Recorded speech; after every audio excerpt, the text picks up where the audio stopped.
Hey there. Tonight, we're stepping into the stone corridors of Tudor England, into a story that changed the course of an entire nation.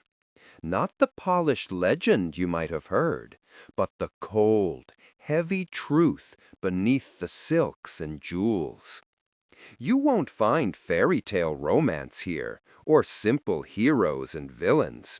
Just a woman caught in the machinery of royal politics, accused of crimes that most historians agree never happened, whose 3 short years as queen would alter England forever. If these quiet tales from the past help you drift into dreams, you can like and subscribe, but only if they truly calm your mind. And if you'd like to help our peaceful historical channel grow, your support means more than you imagine. Tell me in the comments where you're listening from, the time on your clock, and if you still have a little sleepy hype remaining, send it our way. It's oddly comforting to know who else is drifting off to the same slow march through history. So dim the lights. Let the fire in your imagination warm the stone walls of a palace 500 years ago. Settle in, and let's begin with the woman who would be called the most controversial queen England ever crowned. The year is 1536. Spring has come to London, but in the Tower of London there is no spring. Only cold stone, narrow windows, and the knowledge that these ancient walls have held many prisoners before you. But you are not just any prisoner. You are Anne Boleyn, Queen of England, wife to King Henry VIII, and mother to the Princess Elizabeth. And in just days, you will be dead, executed on charges that include adultery with 5 different men, including your own brother, and conspiracy to murder the king. The charges are false. You know it. Many at court know it. But that will not save you. Because this is not really about justice. It never was. This is about power, politics, and a king who has grown tired of his wife and wants to marry another. Your crime was not adultery or treason. Your crime was failing to give Henry a son. Your crime was being a woman in a world where women, even queens, were ultimately powerless. But to understand how you arrived here, in this cold chamber, waiting for the executioner's sword, we must go back. Back to before you were queen. Back to when you were simply Anne Boleyn, a young woman with sharp wit, French manners, and a dangerous amount of ambition. Anne Boleyn's story begins not in England, but across the Channel in Europe, where the currents of Renaissance culture were reshaping how people thought, how they dressed, how they saw the world. She was born around 1501, though some historians argue it might have been as late as 1507.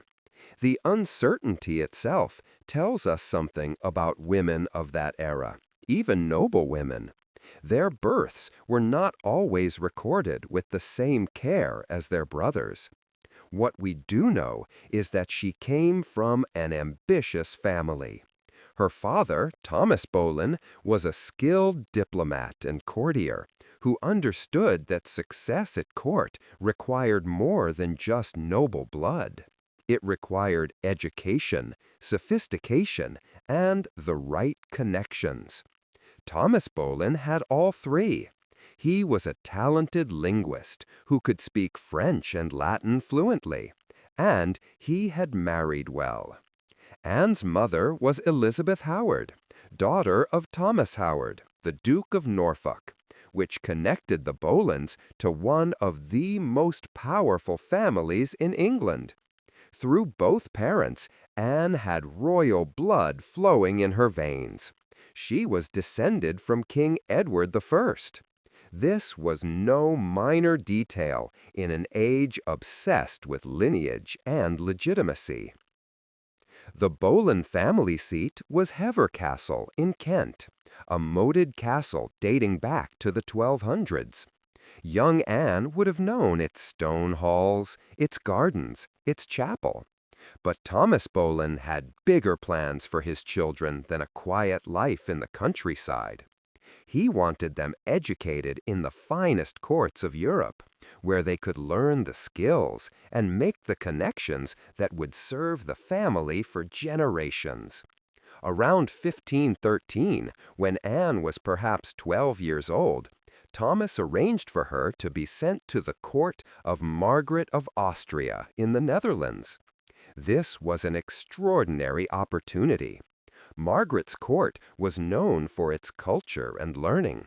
Here, Anne would study under tutors, learn proper court etiquette, and begin the transformation from a country girl into a sophisticated young woman of the world. She learned French, which would become almost a second language to her. She learned to dance, to sing, to play musical instruments. She learned the elaborate rules of courtly behavior, when to speak and when to remain silent, how to curtsy, how to move through a room of nobles without drawing the wrong kind of attention. But Anne's European education was just beginning. In 1514, an even greater opportunity arose. King Henry VIII's younger sister, Mary Tudor, was to marry King Louis XII of France. A grand entourage would accompany her to the French court, and Anne Boleyn, thanks to her father's connections and her growing reputation for polish and grace, was selected to be part of it. At perhaps 13 years old, Anne crossed the Channel to France.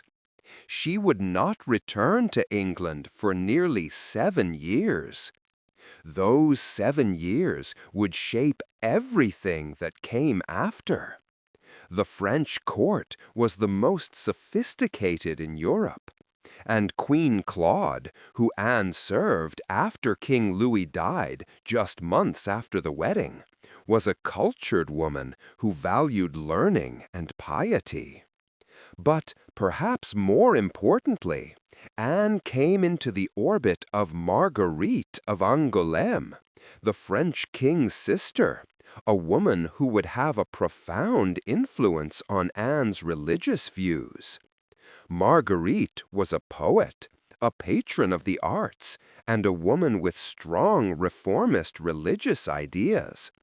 She supported scholars who questioned the Catholic Church's practices and excesses.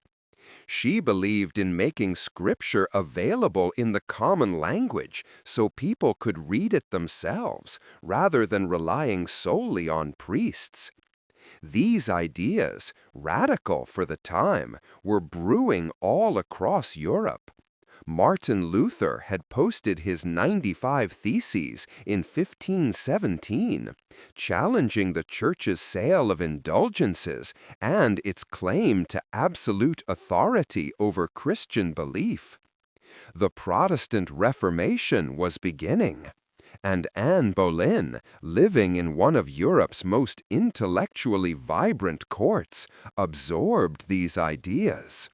She grew into a striking young woman. Contemporary accounts suggest she was not a conventional beauty. She had dark hair and dark eyes at a time when fair coloring was prized. She had a long, elegant neck, olive skin, and a slender build.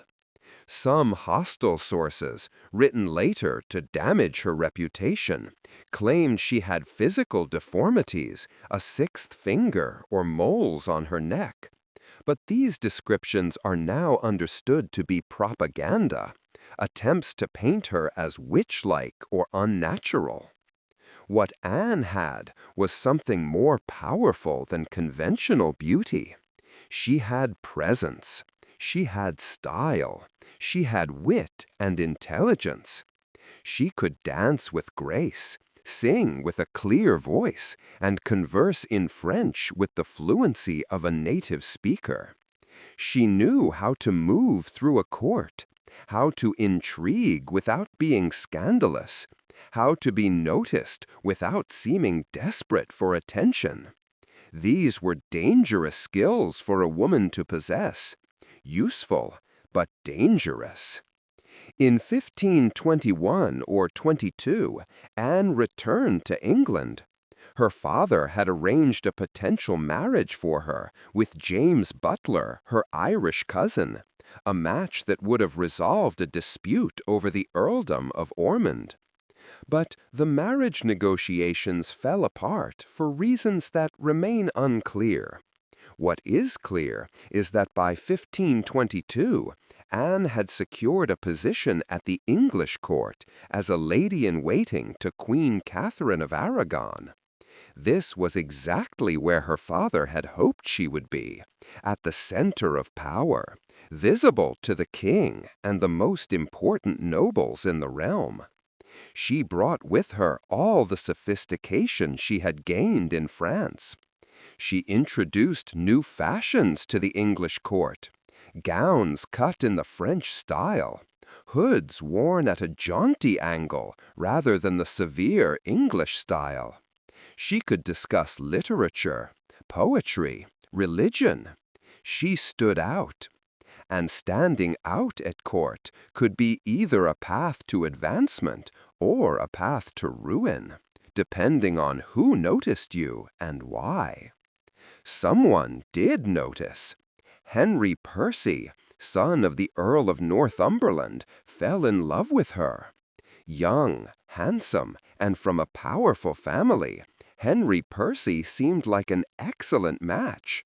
The two became secretly betrothed. For a brief moment, Anne's future seemed settled. She would marry well, bear children, live out her life as a noblewoman managing estates and attending court functions. But then Cardinal Wolsey, King Henry's most powerful minister, intervened. On the king's orders, Wolsey broke up the engagement. Henry Percy was forced to marry another woman, someone chosen by his father. Anne was sent home to Hever Castle in disgrace. At the time, she probably felt humiliated, exiled from court just when her star seemed to be rising. She could not have known that King Henry had noticed her himself, that the king had ordered the engagement broken because he wanted Anne Boleyn for his own purposes. What those purposes were, Henry himself may not yet have fully understood. But Anne Boleyn had caught the eye of the most powerful man in England, and nothing in her life would ever be the same. To understand what happened next, you must understand Henry VIII as he was in the mid-1520s. Not the bloated tyrant of later years, but a man in his prime, about 35 years old, tall, athletic, cultured, and increasingly desperate. Henry had been married to Catherine of Aragon for nearly 20 years. Catherine was the daughter of Ferdinand and Isabella of Spain, which meant the marriage had been politically important from the start, cementing an alliance between England and Spain. For a time, it had seemed like a good marriage. Catherine was pious, dutiful, and dignified. But there was a problem, the same problem that would drive almost everything that came after. Catherine had not given Henry a son. She had been pregnant at least 6 times. There had been stillbirths and infants who died within days or weeks. Only one child survived, a daughter named Mary, born in 1516. For Henry, this was not just a personal disappointment. It was a crisis. England had never been successfully ruled by a woman. The only time a woman had come close, Matilda in the 1100s, it had resulted in years of civil war. Henry believed, as did most people of his time, that a kingdom needed a male heir to ensure stability and continuity. Without a son, what would happen when Henry died? Would England descend into chaos? Would some foreign power try to take advantage of a female ruler? By the mid-1520s, Catherine was in her 40s. Her childbearing years were over. There would be no more pregnancies, no miraculous late-life son. Henry began to convince himself that his lack of a male heir was a sign of God's displeasure. He turned to the Bible, specifically to a passage in the book of Leviticus that said if a man marries his brother's widow, they would be childless. Catherine had been briefly married to Henry's older brother Arthur, who had died young. Henry now convinced himself that his marriage to Catherine had been sinful from the start, that God was punishing him by denying him sons. Never mind that they had a daughter. The verse said childless, and Henry interpreted that to mean without sons. This biblical argument would become the foundation for everything that followed. Henry's attempt to annul his marriage, his break with Rome, the English Reformation itself. But there was another factor, a very human factor, that made the theological arguments more urgent. Henry had fallen in love, or at least into obsession, with Anne Boleyn. It probably began around 1525 or 1526. Henry had previously had an affair with Anne's older sister, Mary Boleyn. Mary had been his mistress for several years, though Henry never acknowledged any children from that relationship, despite rumors. But Mary was compliant, quiet, willing to remain in the shadows. Anne was different. When Henry's interest turned to her, Anne understood something crucial. She had seen what happened to royal mistresses. They were used and discarded. They gained temporary favor and perhaps some gifts, but no real power, no lasting security. Anne wanted more. She wanted to be queen. To modern ears, this might sound calculating or cold. But for a woman in Anne's position, with no inheritance of her own, no independent wealth, marriage was the only path to security and status. And if the king himself wanted to marry her, why should she settle for less? So when Henry began sending her gifts, writing her love letters, pursuing her, Anne refused to become his mistress. She held out for marriage. This was either incredibly shrewd or incredibly naive, depending on how it would turn out. Henry's love letters to Anne survive. They are among the few personal documents we have in Henry's own hand, and they reveal a man genuinely infatuated, almost desperate. He wrote that he had been struck for more than a year by the dart of love. He begged her to let him know whether she would be his mistress. He sent her gifts, a buck he had killed while hunting, jewels, promises. Anne's responses do not survive, but we know she kept refusing. Some historians see this as calculated manipulation. Others see it as a woman trying to protect herself and aim for the highest possible position. Perhaps it was both. What is clear is that by 1527, Henry had decided he must marry Anne Boleyn, and that meant he needed to end his marriage to Catherine of Aragon. This is where personal desire collided with international politics and religious authority to create one of the most significant crises in English history. Henry approached the problem as he approached most problems, with absolute confidence in his own righteousness. He was the king. He had a clear biblical argument. Surely the Pope would grant him an annulment, declaring that his marriage to Catherine had never been valid in the first place. After all, popes had granted annulments before to powerful men for far flimsier reasons. But Henry had not counted on the political situation in Europe. Pope Clement VII was, at that moment, essentially a prisoner of the Holy Roman Emperor Charles V, who happened to be Catherine of Aragon's nephew. Charles had no interest in seeing his aunt humiliated and cast aside. He put pressure on the Pope to refuse Henry's request. For 6 years, from 1527 to 1533, Henry pursued his annulment. He sent ambassadors to Rome.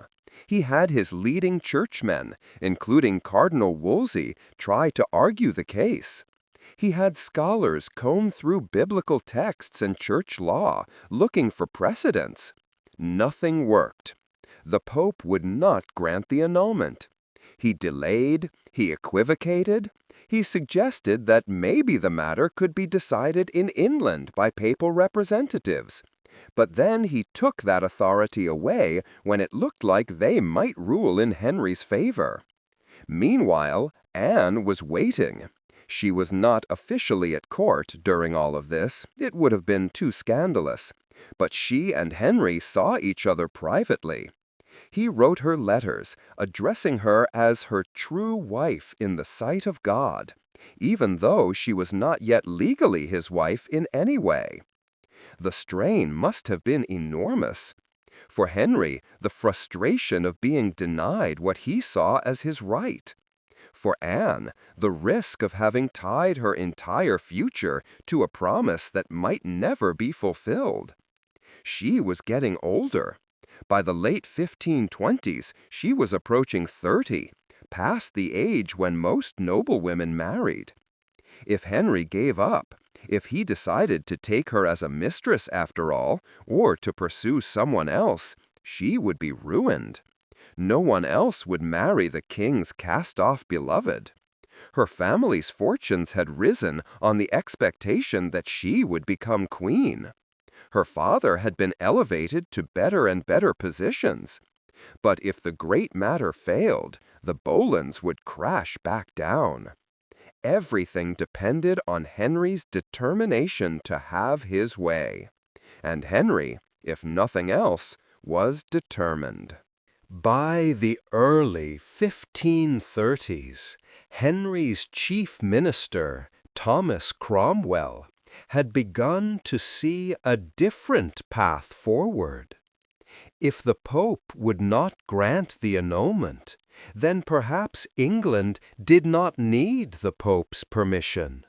Perhaps the king could be the supreme head of the Church in England. The idea was radical, but it had antecedents. There was growing sentiment in England, as elsewhere in Europe, that the Catholic Church had become corrupt, that it was more interested in money and power than in genuine spiritual guidance. Monasteries owned vast tracts of land. The Church collected taxes. Priests lived in luxury while peasants starved. Reformers, influenced by Martin Luther and others, argued that Scripture should be available in English, not just in Latin that most people could not read. They questioned the sale of indulgences, the worship of saints' relics, the whole elaborate structure of medieval Catholicism. These reform ideas, which would eventually be called Protestant, were spreading. And Henry, though personally orthodox in his beliefs, saw an opportunity. If he broke with Rome, he could grant his own annulment. He could marry Anne. He could seize the Church's wealth in England. He could become truly absolute in his own realm. In 1531, Henry began putting pressure on the English clergy. He forced them to acknowledge him as supreme head of the Church of England as far as the law of Christ allows. That last phrase was a hedge, but it would soon disappear.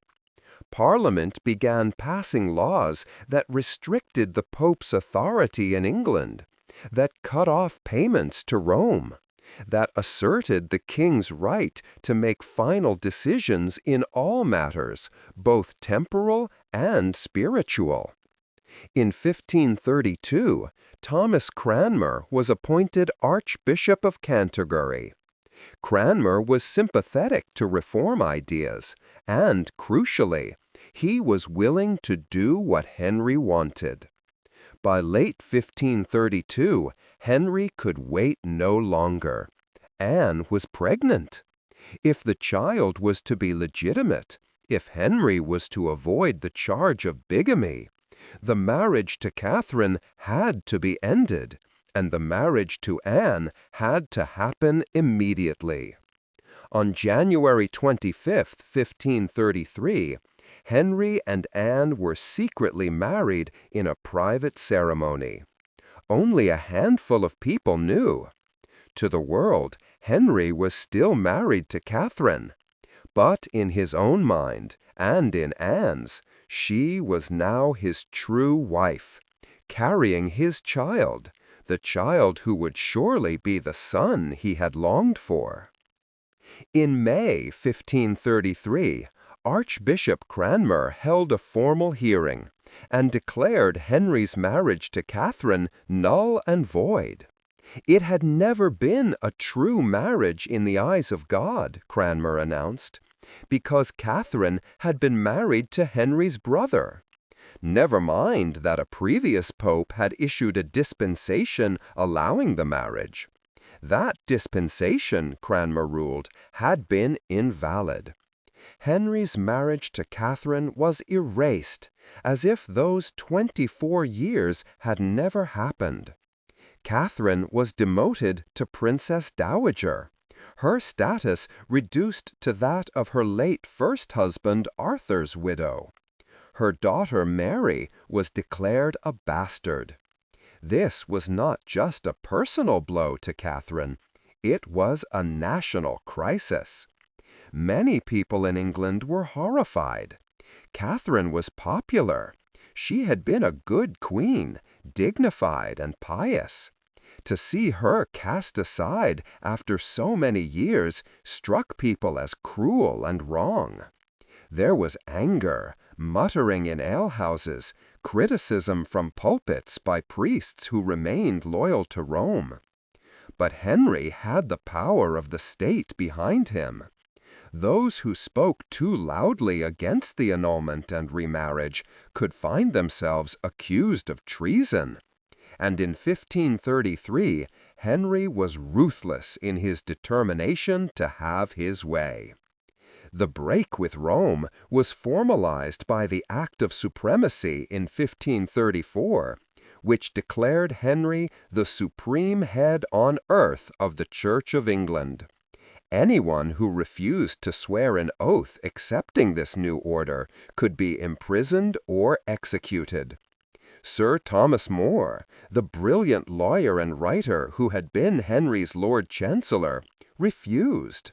He could not in good conscience accept that the king could overrule the Pope in matters of faith. More was imprisoned in the Tower of London and eventually executed. John Fisher, the Bishop of Rochester, who had defended Catherine, met the same fate. Others who resisted were silenced. The message was clear: oppose the king's will, and you will suffer. But in 1533, as Anne prepared for her coronation, these dark consequences were still to come. For Anne, this was the moment of triumph. She was 7 months pregnant when she processed through the streets of London to Westminster Abbey for her coronation in June 1533. The ceremony was lavish, designed to demonstrate that Anne was the true queen, that her child would be the legitimate heir. She wore purple velvet trimmed with ermine, a crown on her head, her dark hair flowing down her back. The city was decorated with pageants and displays. Musicians played. Poets read verses celebrating the new queen. But even then, there were signs that Anne was not beloved. Some in the crowd did not cheer. Some wore the initials H and C for Henry and Catherine, showing where their loyalty remained. Anne's badge, a white falcon, was displayed everywhere, but there were whispers that the common people preferred the old queen. This would be a problem throughout Anne's time as queen. No matter what she did, no matter how much Henry insisted she was his true wife, many people never fully accepted her. To them, she was the woman who had broken up the king's marriage, who had caused England to split from Rome, who had displaced the beloved Queen Catherine. On September 7th, 1533, Anne gave birth. The child was healthy and strong, but the child was a girl. They named her Elizabeth. The disappointment must have been crushing. Astrologers had predicted a son. Elaborate plans had been made for celebrations of a prince's birth.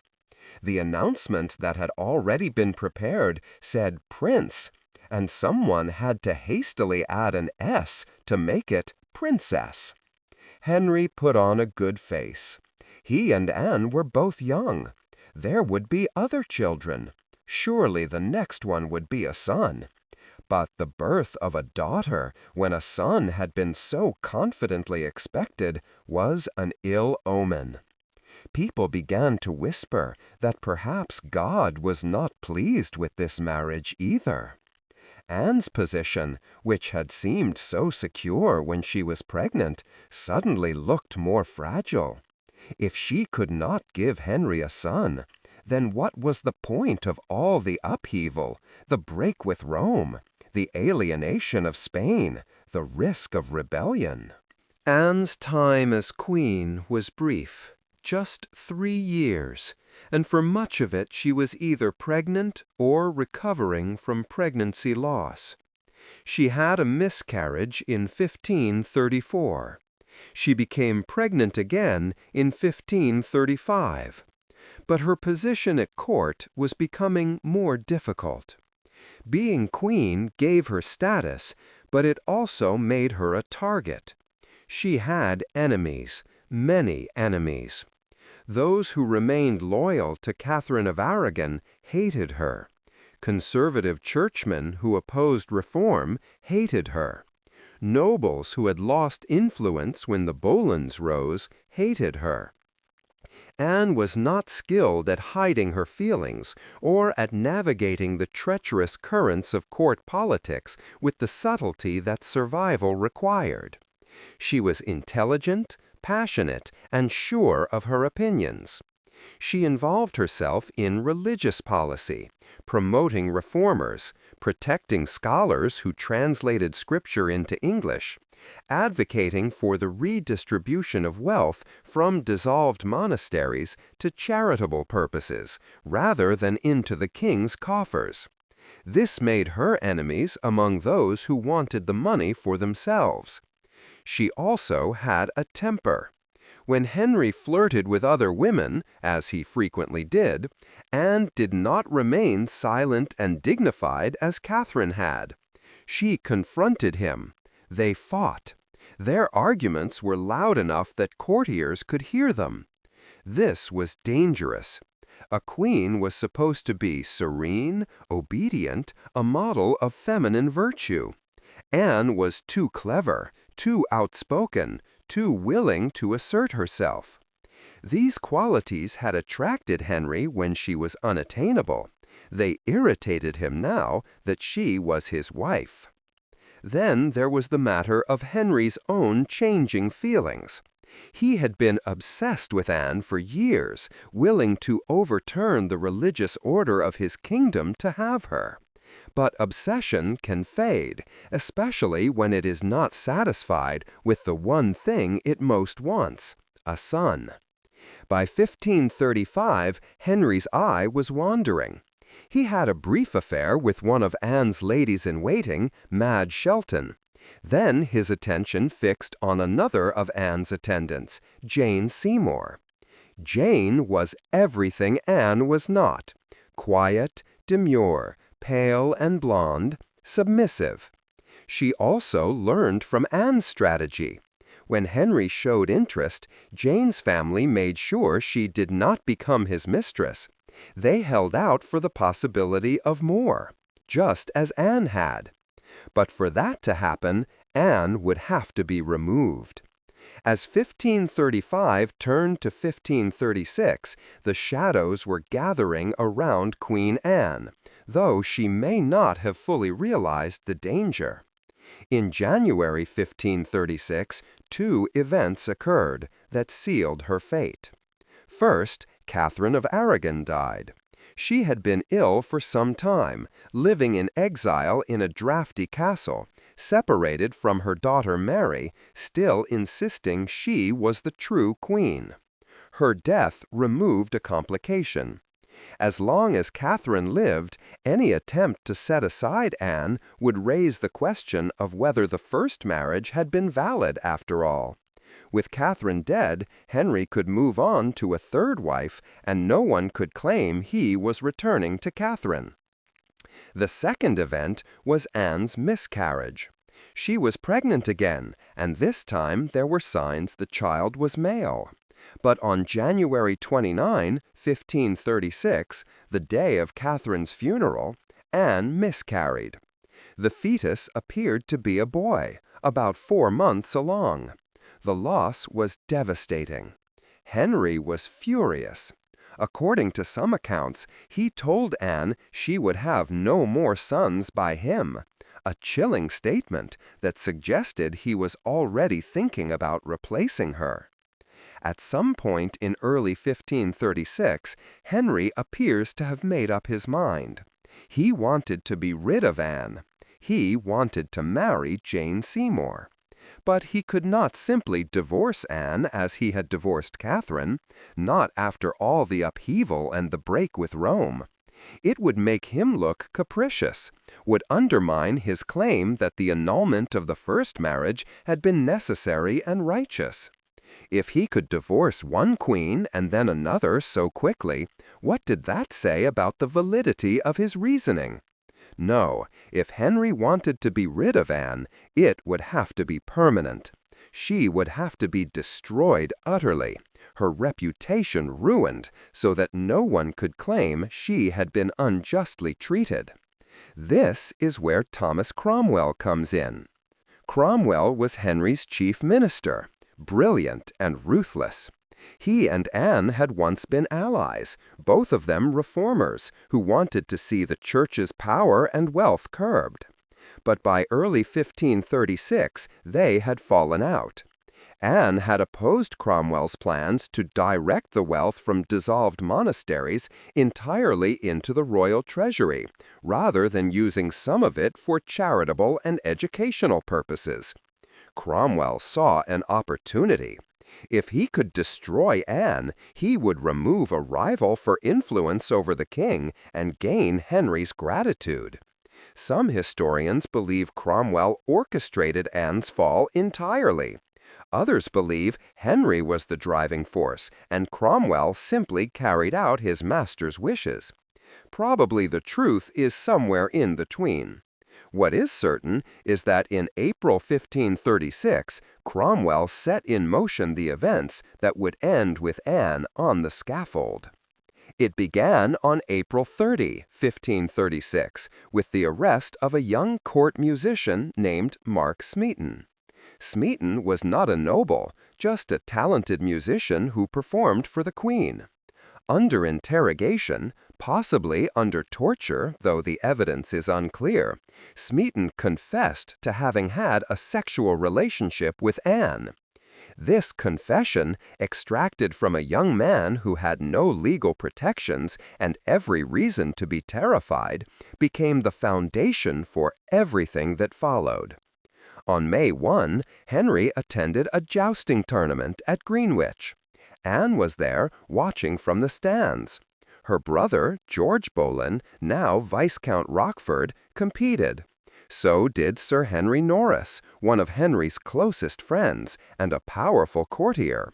In the middle of the tournament, Henry suddenly stood up and left, without explanation, without even speaking to Anne. He rode away from Greenwich, and Anne never saw him again. The next day, May 2, Anne was arrested. She was accused of committing adultery with multiple men, of conspiring with those men to murder the king so she could marry one of her lovers, and of incest with her own brother. She was taken by barge to the Tower of London, entering through the same water gate where she had passed in triumph before her coronation just 3 years earlier. In the Tower, Anne initially became hysterical. She demanded to know where her father was, where her sweet brother was, what the charges were. She could not believe this was happening. She swung between despair and a strange, dark humor. At one point, she reportedly laughed and said that people would remember her as Queen Anne Lackhead, a grim pun on her impending beheading. She was held in the same rooms she had occupied before her coronation, but now the door was locked and guards were posted. Every word she spoke was reported. Even her conversations with the women assigned to attend her, women who were not her friends but spies, were recorded and used against her.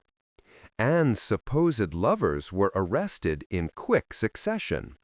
Besides Mark Smeaton, there was Sir Henry Norris, the groom of the stool, one of Henry's most intimate attendants. Sir Francis Weston, a young courtier. Sir William Brereton, a powerful figure with enemies at court. And finally, George Boleyn, Anne's own brother. The charges against them were vague and contradictory. They were accused of committing adultery with the Queen on specific dates, but there was little actual evidence. The case largely rested on Mark Smeaton's confession and on conversations that had been reported by Anne's ladies-in-waiting, conversations that had been twisted and misinterpreted. For instance, there had been a flirtatious exchange between Anne and Henry Norris. Anne had teased Norris, suggesting that if anything happened to the king, Norris might wish to marry her. Norris had been embarrassed and tried to brush off the comment. It was courtly flirtation, the kind of thing that happened all the time in that world of elaborate manners and word games. But when reported to Cromwell, it became evidence of treason. Anne had admitted, however jokingly, to imagining the king's death and planning for what would happen after. The men were tried first, on May 12, 1536, at Westminster Hall. Norris, Brereton, and Weston all maintained their innocence. Only Smeaton, who had already confessed, said he was guilty. It did not matter. The jury convicted all four of them. The verdict was a foregone conclusion. They were sentenced to death. On May 15th, Anne and her brother George were tried separately. Anne's trial was held in the Tower of London, in the King's Hall. She was tried by a jury of her peers, which meant nobles, 27 of them.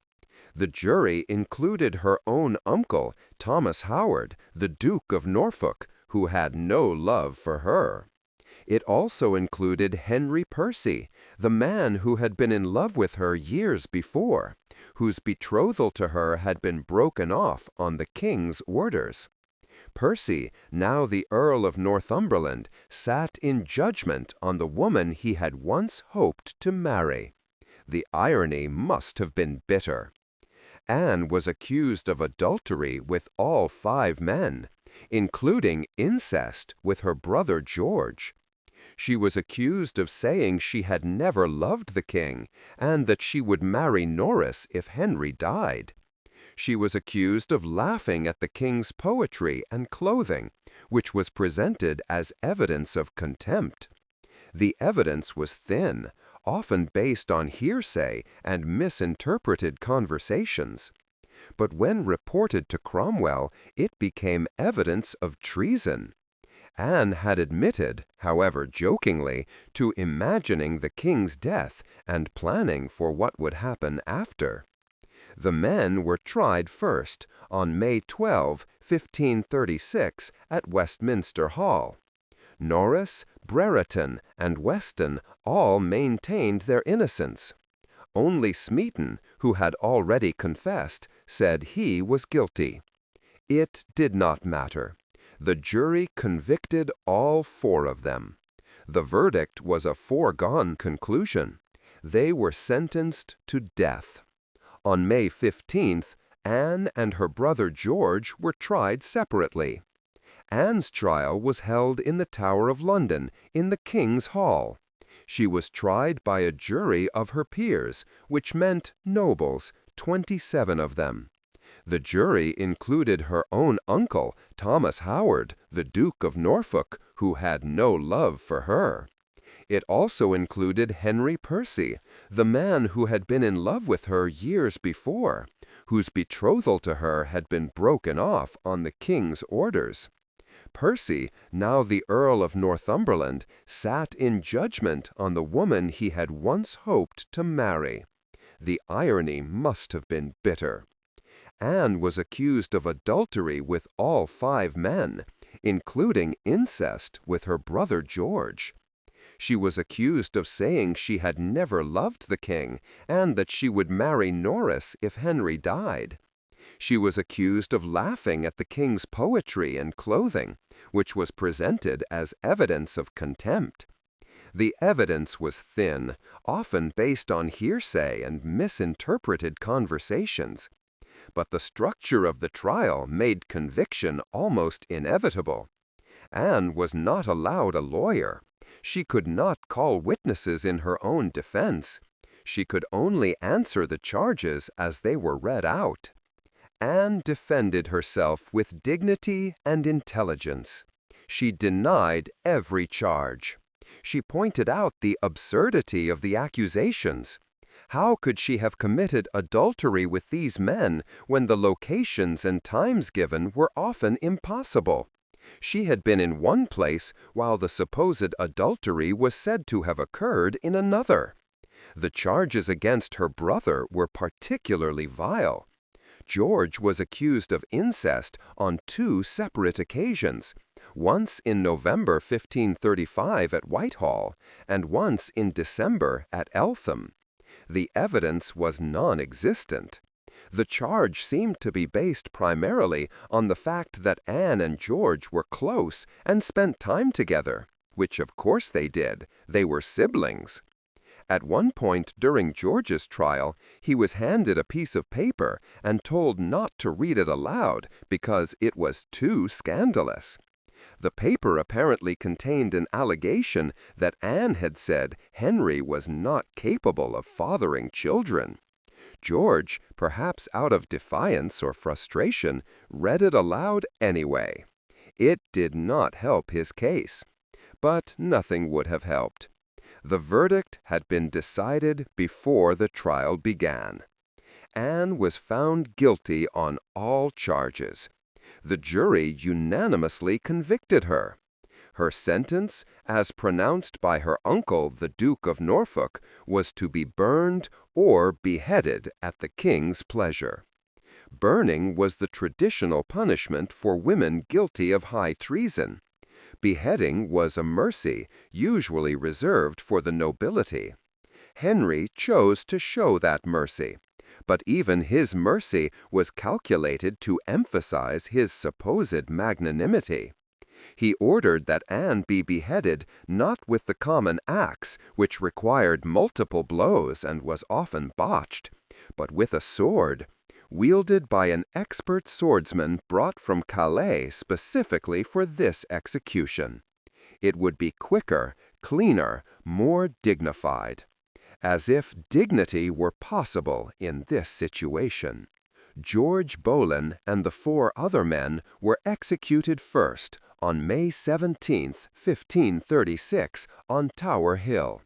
George went to his death maintaining his innocence of the incest charge, though he made a vague confession of other sins. The others likewise protested they were innocent of the charges against them. Their heads were cut off and their bodies buried in the Tower. Anne had 2 more days to live. She spent them in prayer and in trying to prepare herself for death. She took communion and swore on the Holy Sacrament that she was innocent. She worried about the executioner, whether he was skilled, whether it would hurt. She was told the swordsman from Calais was very good, that the sword was sharp, that it would be quick. She put her hands around her neck and said it was so little, a small neck, and she laughed, that strange dark laughter that had punctuated her imprisonment. Was she hysterical? Defiant? Trying to reassure herself? All of these things, probably. She asked for time to make her peace with God, and was told she would have it. She requested that the execution be delayed till noon, so she would have time to prepare. But in the end, it was moved up to 9 in the morning. Perhaps Henry wanted it done quickly, before he lost his nerve, or before public opinion could turn further against him. On the morning of May 19, 1536, Anne Boleyn was led out of her chambers in the Tower to the scaffold that had been erected on Tower Green, a private space within the Tower where only select witnesses would be present. She wore a gray damask gown and a red petticoat, an ermine mantle around her shoulders, and a headdress over a white linen coif. She looked composed. She walked steadily. A small crowd had gathered, nobles and officials, there to witness the execution of a queen. It was unprecedented. No queen of England had ever been executed before. Anne mounted the scaffold. According to tradition, she was allowed to make a final speech. What she said has been recorded by several witnesses, and while the accounts vary slightly, the core of her words is consistent. She did not protest her innocence. To do so would have been seen as defying the king's justice, and it might have endangered her daughter Elizabeth. Instead, she spoke with careful ambiguity. She said she had come there to die according to law, for by the law she was judged to die. She asked people to pray for the king, saying he was a gentle and merciful prince. She made no accusations against anyone.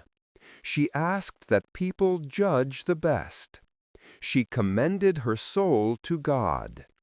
It was a remarkable performance, dignified and controlled, the speech of a woman who knew she was about to die and was determined not to give her enemies the satisfaction of seeing her break down. Then she removed her headdress, tucked her hair under a cap so it would not interfere with the sword, and knelt upright in the straw that had been laid on the scaffold. She did not place her head on a block, as was done in beheadings with an axe. The swordsman from Calais would strike while she knelt. She repeated a prayer, asking Jesus Christ to save her and have mercy on her soul. There are accounts that say the executioner distracted her, calling out to his assistant to bring the sword, even though he already had it concealed nearby. When Anne turned her head to look, he struck. With one blow, her head was severed from her body. It was over in an instant. Her ladies-in-waiting wrapped her head and body in cloth and placed them in an arrow chest, the only coffin available, or perhaps the only one Henry was willing to provide. She was buried in the chapel of St. Peter ad Vincula within the tower, in an unmarked grave, next to her brother. She was about 35 years old. She had been Queen of England for 3 years. 11 days after her execution, on May 30, 1536, Henry VIII married Jane Seymour. For centuries, people debated whether Anne Boleyn was guilty. Even in her own time, there were those who doubted the charges. The Lord Mayor of London, who attended the trial, wrote that he could not observe anything in the proceedings that suggested her guilt, only that they were resolved to be rid of her at any price. But in the centuries that followed, particularly in Catholic countries and among those who saw Henry as a tyrant, Anne's reputation was blackened. She was portrayed as a seductress, a witch, a woman so wicked she deserved her fate.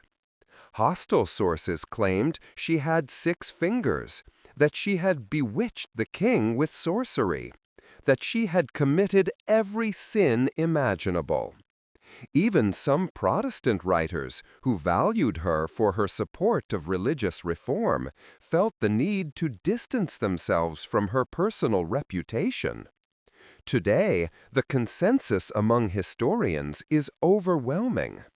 Anne Boleyn was almost certainly innocent of the charges against her. The evidence for this is compelling. First, the charges themselves were inconsistent and often impossible.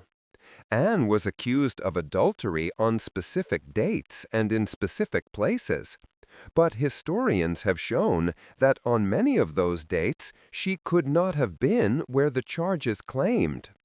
The testimony against her came from ladies-in-waiting who were not her friends, who twisted innocent conversations into evidence of guilt, or from Mark Smeaton, whose confession was likely obtained through torture or fear of torture.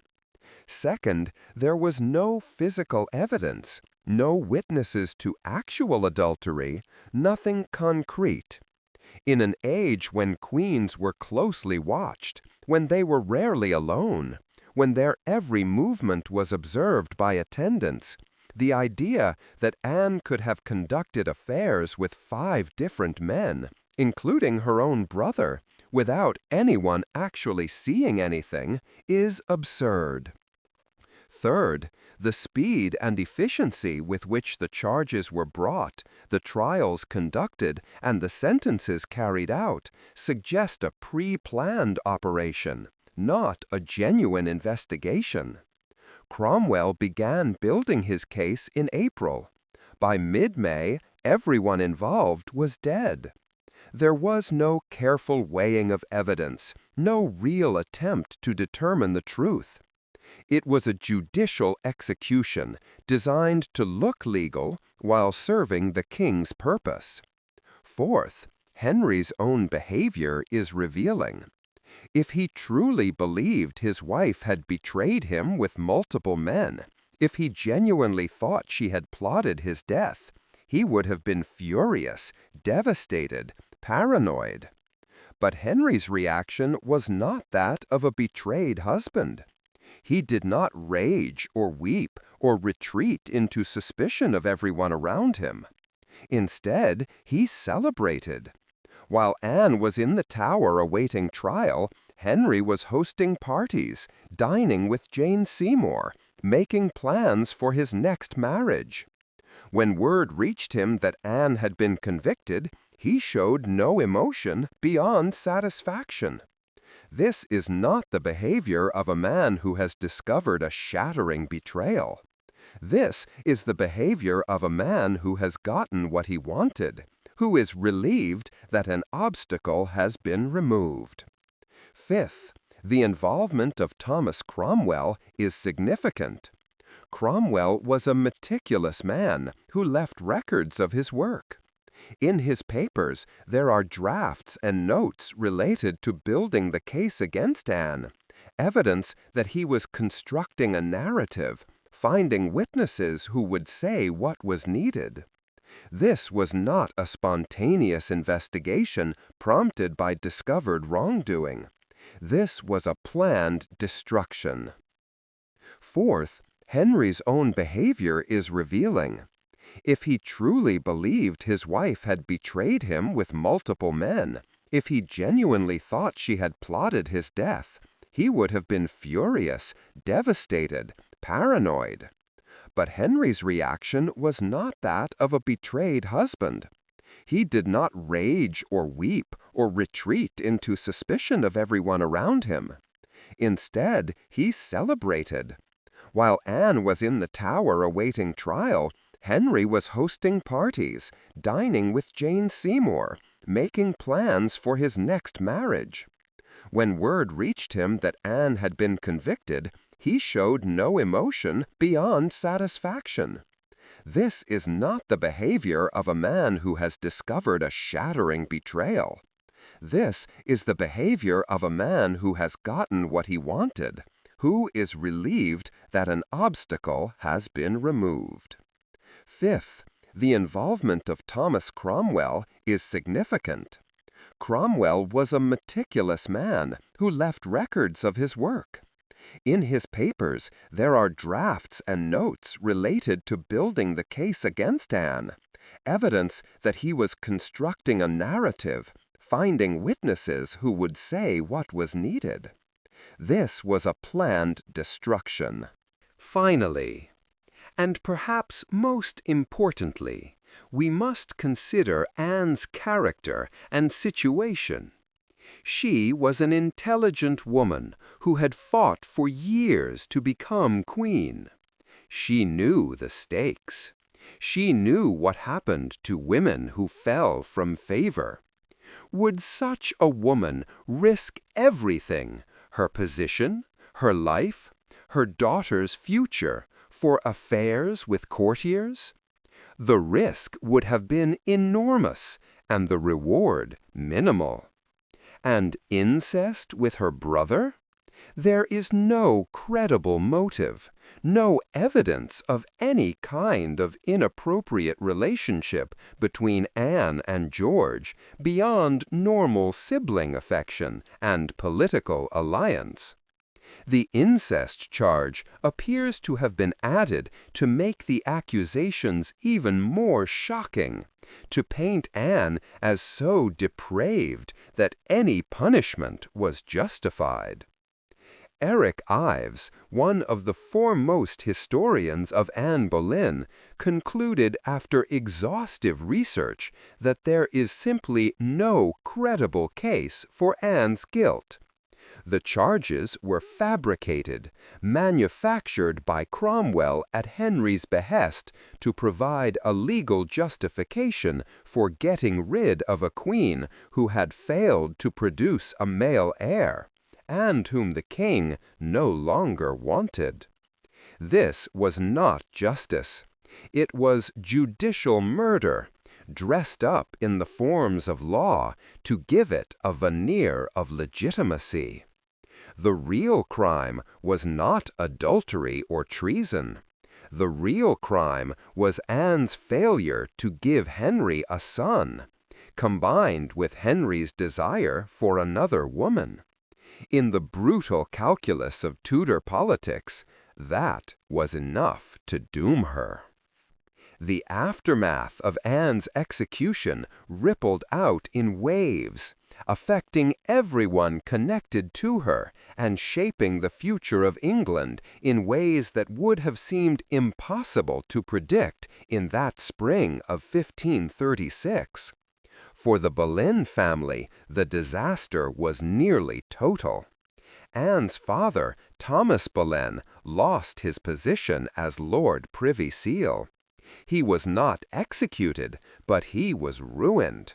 He had risen so high on the strength of his daughter's positions, and now both daughters were associated with scandal.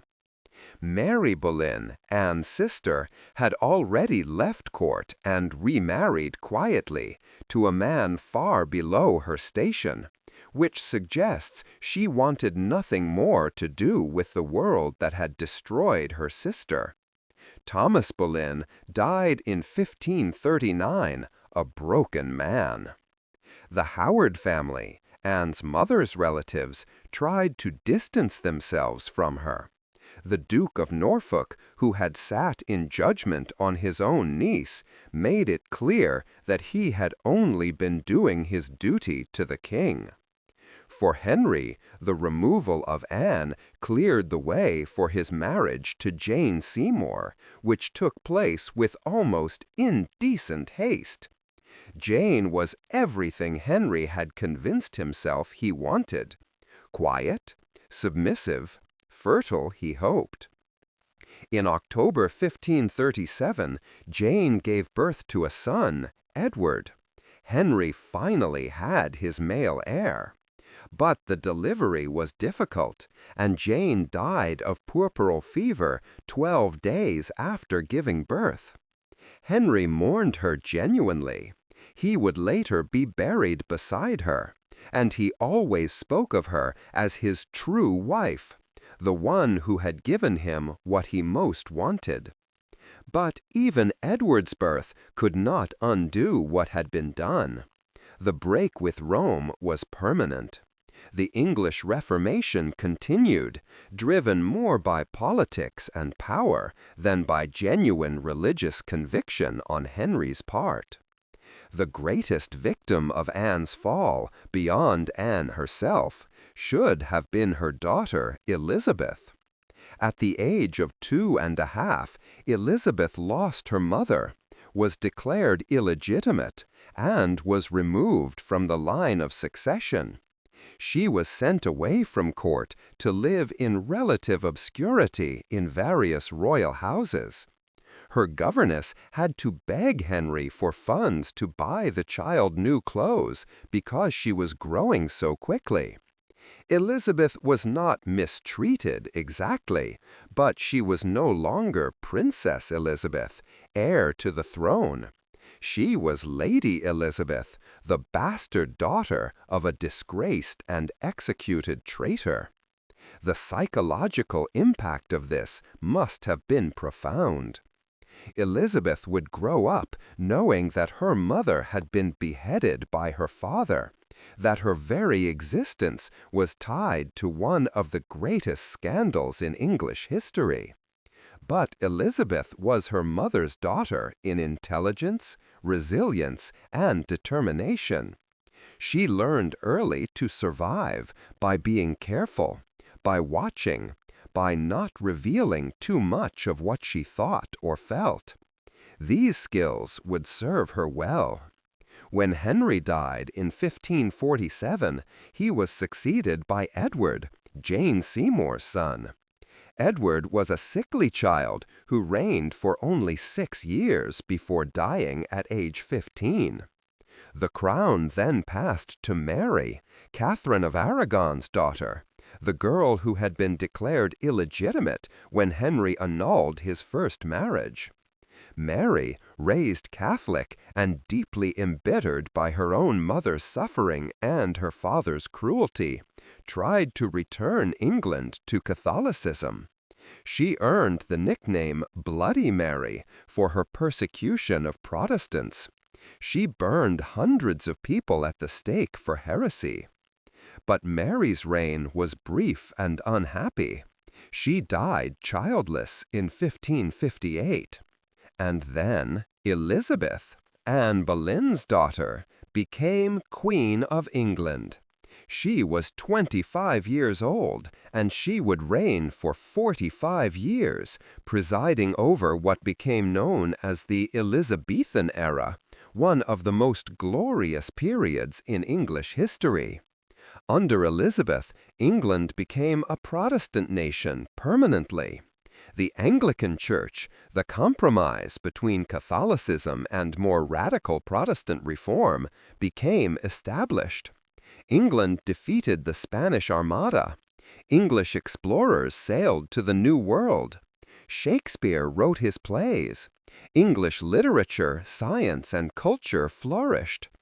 Elizabeth never married. Perhaps she had learned from her mother's fate that marriage for a queen was fraught with danger. Or perhaps she simply preferred to rule alone, to be the Virgin Queen, married to England itself. When she died in 1603, she had transformed England from a second-tier European kingdom into a major power. And she had done it all as the daughter of the woman who had been executed as a traitor and adulteress. Elizabeth was careful about her mother's memory. She could not openly rehabilitate Anne's reputation without suggesting that her father had been wrong, which would be both politically dangerous and personally complicated. But Elizabeth did make subtle gestures. She wore a ring with portraits of both herself and her mother. She promoted religious reforms that Anne had believed in. She surrounded herself with advisors whose families had been Anne's allies. And under Elizabeth's reign, the narrative about Anne began to shift. Writers and historians started to suggest that Anne had been innocent, that she had been a martyr for the Protestant cause, a victim of Catholic scheming and Henry's cruelty. George Wyatt, whose family had been close to the Boleyns, wrote a defense of Anne, arguing that she had been framed. This rehabilitation was gradual and never complete during Elizabeth's lifetime, but it began the process of reconsidering Anne's place in history. Today, Anne Boleyn is remembered not as the adulteress and traitor she was convicted of being, but as a figure of immense historical importance, whose personal tragedy was intertwined with national transformation. She was the catalyst for the English Reformation. Without Anne, without Henry's obsessive desire to marry her and her insistence on marriage rather than mistress status, England might not have broken with Rome, at least not when it did or in the way it did. The religious changes that began under Henry and Anne would continue to shape English and British history for centuries. They led to wars, persecutions, political conflicts, and eventually to ideas about religious freedom that would influence the founding of nations like the United States. Anne was also a patron of religious reform and new learning. She supported scholars who were working on English translations of the Bible. She advocated for the wealth from dissolved monasteries to be used for education and charity rather than hoarded by the crown. She helped protect reformers who were in danger from conservative factions. These activities made her enemies among the powerful, but they also advanced causes that would ultimately prevail. In her personal life, Anne was a woman who tried to exercise agency in a world that gave women very little. She refused to be merely a king's mistress. She insisted on marriage, on legitimacy, on status. When she became queen, she did not simply fade into ceremonial irrelevance. She involved herself in policy, in patronage, in the intellectual and religious debates of her time. This made her dangerous in a way that quieter queens were not. It made her a target.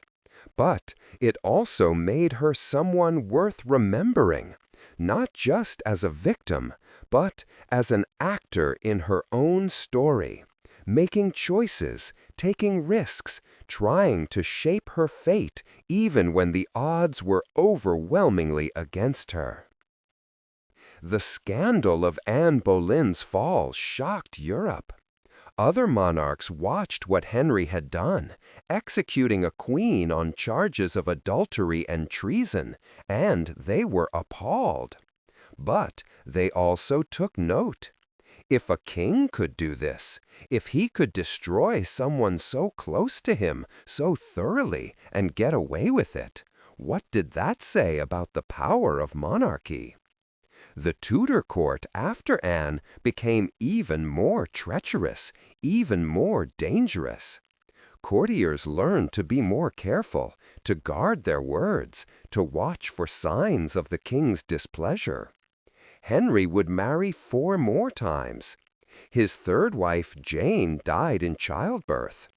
His 4th wife, Anne of Cleves, survived by agreeing to an immediate annulment when Henry decided he did not want her after all. His 5th wife, Catherine Howard, another young woman from the powerful Howard family, was accused of adultery, this time with more plausible evidence, and was also executed. His 6th wife, Catherine Parr, outlived him by being careful, submissive, and lucky. None of them forgot the example of Anne Boleyn. The story of Anne's fall became a cautionary tale, a warning about the dangers of ambition, the fickleness of royal favor, the vulnerability of even the most powerful women. For centuries, moralists used her story to warn women against pride, vanity, and sexual transgression. But increasingly, especially as the facts of her case became clearer, the story became something else, a testament to injustice, to the abuse of power, to the way women could be destroyed by accusations that had more to do with political convenience than truth. In the end, what do we make of Anne Boleyn? She was not a saint. She could be sharp-tongued, vindictive, ambitious. She participated in the persecution of her predecessor, Catherine of Aragon, and Catherine's daughter Mary in ways that were cruel and unnecessary. She fought for her own survival and advancement with whatever tools she had, and she was not always kind in the process. But she was also intelligent, cultured, passionate about religious reform, and courageous in standing up for what she believed.